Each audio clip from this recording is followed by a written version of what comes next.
We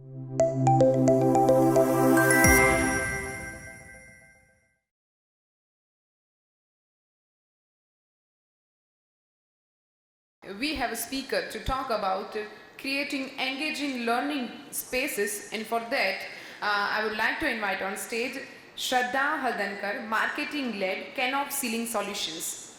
Good morning, everyone. I'm Shraddha and I represent Knauf Ceiling Solutions. It's actually an honor to be amongst you educators here, and all of us here have gathered to kind of explore, think, collaborate of how we can improve education and learning. The guests just happened to discuss that, and I'm looking forward to this 2 days discussion.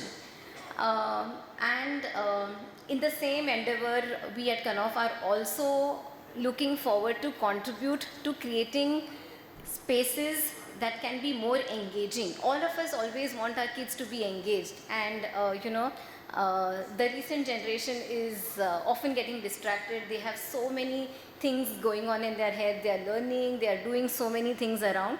They tend to be disengaged, and this is a small presentation that I want to just share to just see how we can help and contribute towards creating spaces that can become more engaging for our kids. So today, as the agenda that I have on my mind, and I'm going to be speaking to you, I'm going to start with discussing the importance of acoustics. Once I do that, I'm going to touch base on the importance of acoustics. And finally, I'm going to close my presentation discussing the importance of acoustics. That's all I'm going to talk about today. I have nothing else to discuss today. Am I audible right there? Behind? Yes? Sorry, I couldn't hear you. Professor, can you repeat? What page are we on? Ma'am, can you repeat? Can you explain it again? Have we all heard of these teachers, professors? Yes or no? Yes? This is something that is very, very relevant to us as teachers, professors. I think as kids also we've kind of come across the same thing. Why is all of this happening? Today we've all gathered over here, thanks to Order, to discuss ways of improving the curriculum. How can we improve the skill sets of our teachers? So when we are doing all of this, we are all discussing how are we sending information to the students. Correct? That's what we are all discussing. And that's a typical discussion that happens in all forums. But we unfortunately forget about the receiving. Have you ever given a thought to this? What I am talking on stage or in the classroom, is my student able to hear? Is he able to receive the information appropriately? Have you ever given a thought to this? The shocking truth, is that 1 out of 4 words spoken in the class is getting missed out. 1 out of 4 words is getting missed out. It very clearly means that 25% of what the teacher talks or the professor talks gets lost. And this is not something that we've derived. These are studies across the globe. Why is this happening? 2 main issues. First, there is excessive noise. A school or a college by itself is a space where there is too much of noise. There are so many classrooms. Kids are chit-chatting, correct? There are music rooms, cafeterias, auditoriums. So there is a lot of noise that is getting generated within the space. So there is a lot of noise by itself. Second, there is a lot of external noise also. Unfortunately, we are a very densely populated country. Our schools, colleges are often close to, very, very densely populated areas. It could be close to a marketplace. They are often by the road. They are close to a railway station at times. So all that external noise is also getting into our classrooms. Correct? Yes or no? Yeah? So what is all of this doing?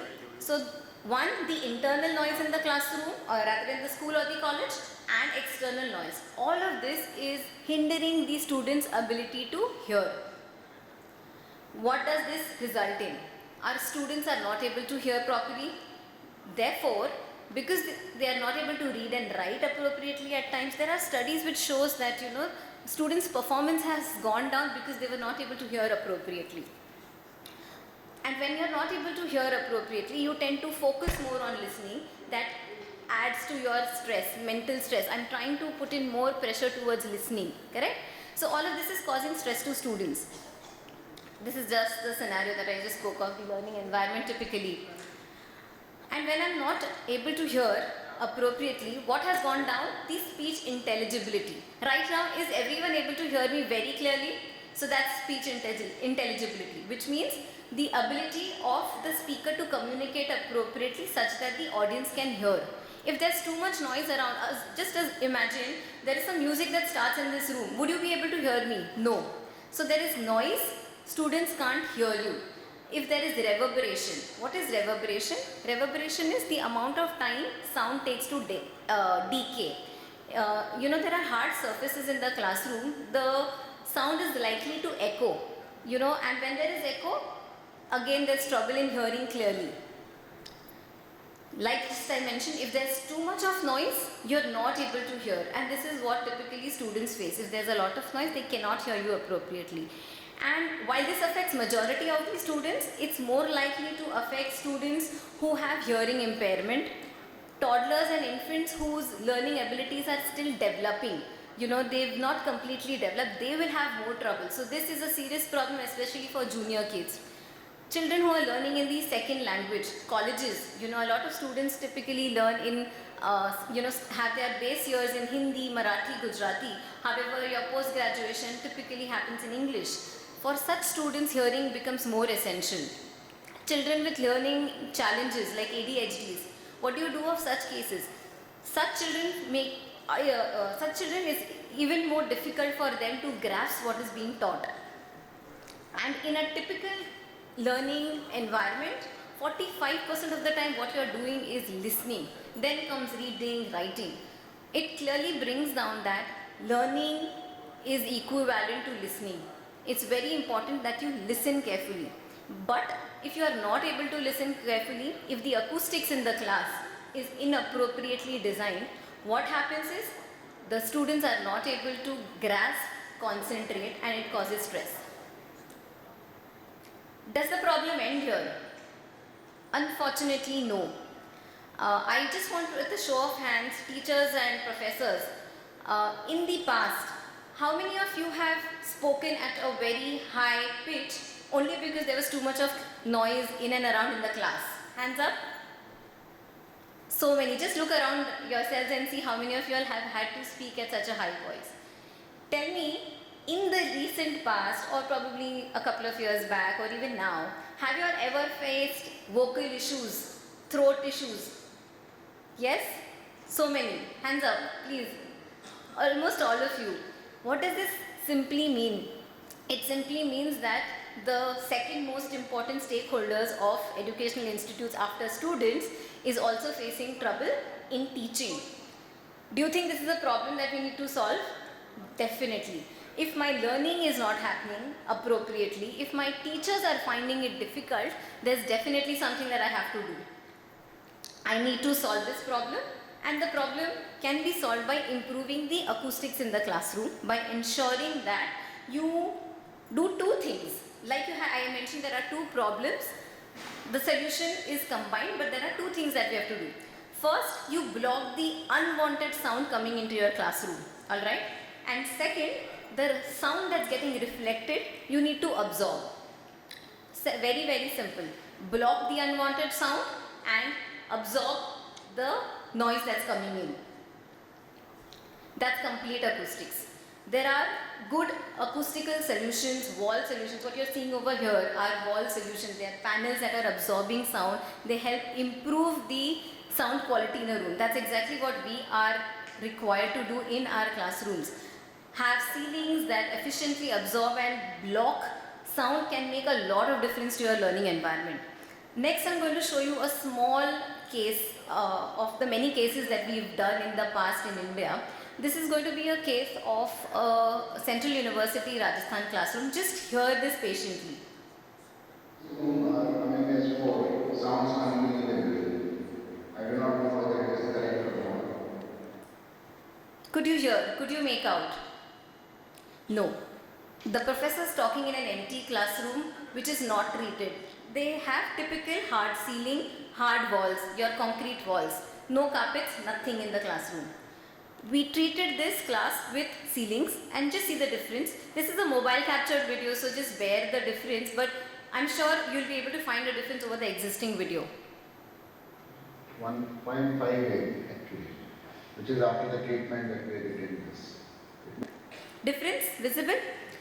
The reverberation in the classroom got reduced. The reverberation, like I mentioned, is the amount of time sound takes to decay itself. The moment we installed the classroom with acoustical ceilings, the reverberation time, which was 1.45 or so, went down to 0.58. And as per the National Building Code, classrooms should not have reverberation time of more than 0.60. That's it, that's the norm. But have we ever tested the reverberation time in our classrooms? Anyone? No. I appeal all the teachers, professors over here. There is a simple app available on the Play Store called RT. Please go and download this app. Measure the reverberation times in your classroom and you will see the difference for yourself. You will be able to understand, is my classroom appropriate? Are my teachers going to be able to communicate what they intend to? A small snapshot of what we've done in some schools and colleges and what the RT was. If you see the red line, the RT in majority of the classrooms was above 1.5. With treatment, we've been able to bring it down considerably. Like I just mentioned, please download that app, measure the RT, and me, my colleagues are right over here. We'll be more than willing to come to your schools, colleges and do a model classroom as well to improve learning scenarios in our country. It's a very simple solution. Don't look at, okay, it's going to add to my cost. It's an investment that I'm going to be putting in so that the learning that I'm doing or the learning efforts that I'm putting in actually gain the momentum. A small video.